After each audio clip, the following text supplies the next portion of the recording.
Hey guys, and welcome to Relationship Chronicles. Today we have a cheating revenge story from one of my subscribers that I will walk you through with, and afterwards I'll give my opinion and advice to this subscriber on how to deal with this situation. Here we go.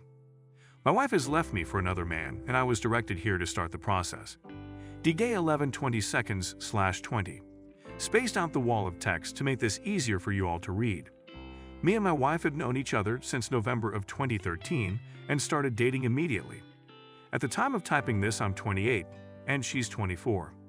We met when she was 17 and I was 21. 1 year in it got kind of rocky, but we put it back together and stuck with it. We got married on May 16th of 2016. We had our baby boy 2 years ago. Just 8 days ago, she told me she was seeing another man and that it was physical. She had been seeing him for 3 weeks at that point. I asked her if she thought I should leave and if I should take our son with me. She nodded, so I just went into the other room and went to bed. Just in shock. Stared at the ceiling the entire next day in between taking care of our son. The next day, I threw what I could in my car and left. I want to clarify I have a terrible drinking problem, and it has consumed me. And now that it has ruined my life, I can't let it ruin my son's life. I'll be going to meetings immediately. We've been happy together all these years, made sacrifices for one another, and have enjoyed each other. We lived in the city for 3 years after we got married as she was advancing her career. I was managing a retail store and making really good money. She was managing a restaurant and she was making really good money, but we never saved. We've always been terrible with our spending. On Valentine's Day 2017, we tried for a baby and got pregnant on the first try. Our debts were piling up and we had no health insurance. I quit my managing job so I could get a different job and qualify for insurance for her. You never know what can happen during a pregnancy, to know. We decided she should keep hers since she loved her job and is very passionate about it. I got another job and got insurance. That November, we welcomed our son into the world on her due date, happy and healthy. The birth was natural and I held her hand through the entire process and watched my son enter this world and even cut the cord. We were so happy and so in love. Once the insurance paid out, I quit that job because it was awful and went back to the same company I was working for. Our debts continued piling up, and we wound up with a Chapter 13 bankruptcy. We were surviving though. We just lived our lives for a year and a half after that and loved each other and raised our son. She begged me to move to another city for another job offer with the same company and a substantial pay raise. I told her I didn't want to give up what we had there. But she continued pushing and pushing, and 3 months later, I finally said fuck it and gave in and told her we could move once again and start over in the new city. I gave up everything I loved about what I was doing there and our home that we both loved. We had so much room there and a fenced yard for our son. We moved 5 months ago, and I just wound up working for her for simplicity's sake, since we were having such a hard time finding a good, reliable daycare. There were days where we just worked opposite shifts just to make it work. I felt less of a man and fell into a deep depression, became cold and distant to her, and eventually we only had sex once a few weeks.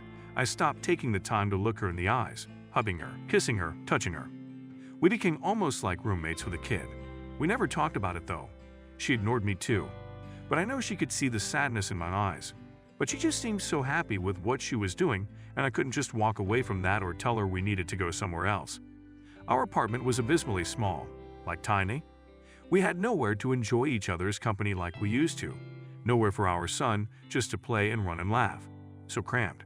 Before we continue, please like and subscribe if you enjoy the video.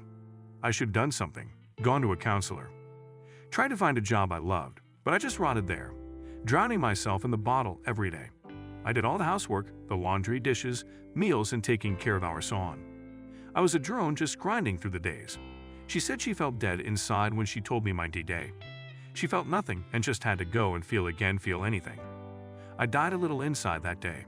I completely shut her out and walked away. It took me a couple of days to wake up, but I've offered her, offered forgiveness, offered to try to find religion with her as I'm an atheist and she's a Lutheran. Told her I'd do anything to keep her in my life, to get help for my drinking as I should years ago. I just wish she would have given me an ultimatum before having an affair.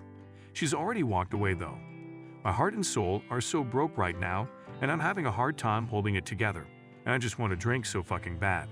But I can't. I have to do this for my son. I've got a job, a place to live, and I've got my son. I told her I could forgive her, and we could rebuild our lives together. I could give up the bottle. Focus on us. I've made so many mistakes. I gave her the same ultimatum she should have given to me a month ago, 2 days ago, and she chose him. I've been asleep for so long and I woke up this week. It's been hell. I can't stop throwing up. I've been having random panic attacks and breakdowns. I was thinking about editing all the screenshots, removing names and places, and just sharing them with you all. In those messages, I tried to win her back. She even had the gall to post on Facebook that she was in a relationship after I changed mine to separated. I'm over here reaching out to her and trying so hard, and she's already moved on. It's like she's not the same person anymore. I sent her my closing statement from our relationship today. Going forward, we will only talk about money and our son until the divorce. She's going to continue to pay on the bankruptcy and assist me financially, as if we default on that or restructure, it would make life hard for all of us, including our son. I'm going to share my closing statement now. Me, one more thing. I'm sorry I fell into such a dark place once we moved to. I just wasn't happy there. I was severely depressed. I didn't focus on your needs, physical or emotional. I became even more consumed in the bottle than I ever have. I hid those feelings from you because I wanted to give you the world. I gave up the happiness of having a real home and a real job and underscore. I did that for you. I should have gone to counseling. We both should have, especially after your sister's passing. I wasn't there for you through that. I lost my passion to truly live and live through you. I cannot change the things I've done or the choices I've made, but I'm truly happy you found a spark of joy in your life, and that will keep me going. Along with the joy I find through being with our son every day. I've even already considered attempting to find another woman to love, but I can't do that. It won't be love. It will be empty, won't help anything, and it's wrong and it's not fair to our son. I've hung all of our pictures here to remind me of the love we had when we truly loved each other, and I'll keep moving forward to make sure our son is loved, happy and healthy. I'm going to find a counselor soon and just talk to someone. Her. We both lost a lot of who we were when we moved to. We became shells of ourselves, and we let it take over everything. I'm sorry too that I didn't focus on your needs, your feelings, and your happiness. We both were living under a shadow, and it ruined us. I really hope you do go and find someone to talk to, and I hope you really do stay away from alcohol.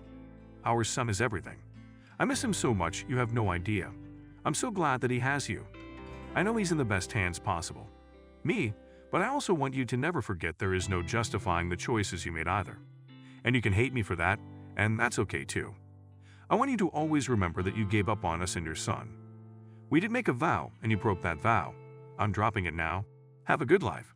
Wanted to share with you all again. A lot has happened since my last post. Update: well, it's been 5 months since everything happened, and I can finally say I'm back to my old self. My drinking at this point is almost non-existent. I landed a job as an AITA technician back in January and worked Monday through Friday 8 to 5. Perfect for daycare while being a full-time dad. So happy to finally leave my retail career behind. I did lucid for a while there in December, having my whole world turned upside down. The anxiety and constant feeling of dread. I drowned myself in liquor. I almost stopped eating entirely, lost 40 pounds, sleeping only for a few hours a day. I'm 5'11", I was 180, and dipped all the way down to 140. Currently at 155, eating normally again. It really hit the fan about a month ago. My wife and the AP broke up and got back together numerous times through the months, but last month I got a random phone call from the AP as he found my number in her phone. He was going on about how she was lying to him about still talking to me. Obviously, we still talk, we have a child together. He called me to tell me that he was done with her and that she's pregnant. He asked me if it was mine. I was taken back by that. It's not. She finally tried to reconcile with me. I turned her away. For the first time in years, I feel like I can breathe and make my own decisions.